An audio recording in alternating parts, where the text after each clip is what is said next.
All right, number 7. They overfocus on one of two roles. These are mistakes companies make. See, there's 2 roles in your company. These are not roles that you're probably aware of, but they're 2 roles. And the problem is sometimes we overfocus. So I'm going to show you a short video. It's very short. Watch this video, and at the end of this video, it's going to ask you a question.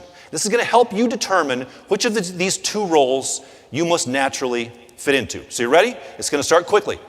So watch fast. The test of selective attention. All right, count how many times the players wearing white pass the basketball.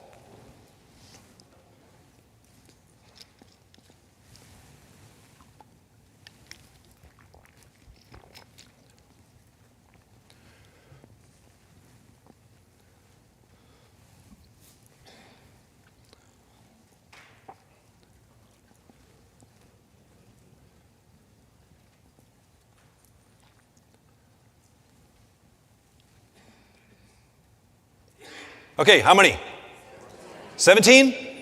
18? 19? The correct is 15.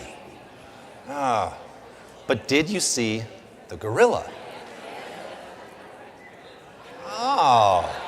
Now be honest. Raise your hand if you did not see the gorilla. Woo. Now everybody who saw the gorilla is like, what is wrong with these idiots? How did they not see the gorilla? It was right there the whole time, right? But how did you not, for those of you that didn't see the gorilla, why didn't you see it?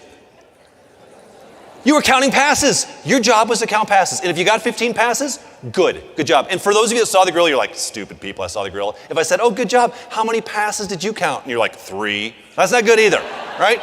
See, we've got 2 roles. Now, one of these roles can be defined as like the gorilla role, the big picture, the idea person role. That's a very important function. We have to have that person in the company. Now let me show you some positive traits, some strengths of this gorilla role. If this is you, you're a big thinker. You love being in charge. You're very optimistic. You're always ready for the new challenge. You love new ideas. You've got 5 new ideas before you get out of the shower every day. Now most of them are stupid, but you still got them, right? Now our gorillas also have some weaknesses. For example, they get very bored quickly and very easily. You got bored watching the video because it was more than 30 seconds. Gets frustrated when others don't appreciate their awesome ideas. They don't like the details.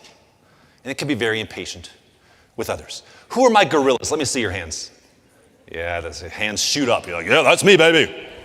All right, let's look at our pass counter. Our other position is our pass counter. We got to count passes, don't we? We've got to be in charge of operations. Operations matter. This is a very important role. So what are some common traits for our pass counters? Great communicator of detail. Very steady and patient, focused on implementation. They love checklists and accountability. When I was talking about systems, they got all excited.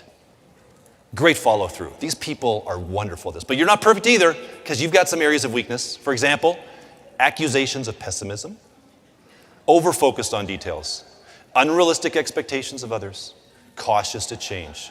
Who are our pass counters? Yeah. And it's always funny. When I ask that question, it's so funny. Because when I say, hey, gorillas, raise your hand, it's like this. And I'm like, hey, pass counters, raise your hand. It's like, do you think anybody's going to see me if I raise my hand? Did he say, should I raise it now? Is that too high? Oh, geez. But he said to raise it. I better raise it. Oh, gosh. I did it. There, I did it. Put it down. Oh. Okay. We've got to have these 2 roles. And they're distinct roles. And this is the challenge, especially if you're a small operation. If you're a one-man or one-woman shop, who's your gorilla? Yeah, it's you. And who's your pass counter? That's you. That's hard, isn't it? That's hard. Now, hopefully you want to grow to the point that you can separate these roles and figure out which one you do best, and you embrace that role, and you hire someone to do the opposite.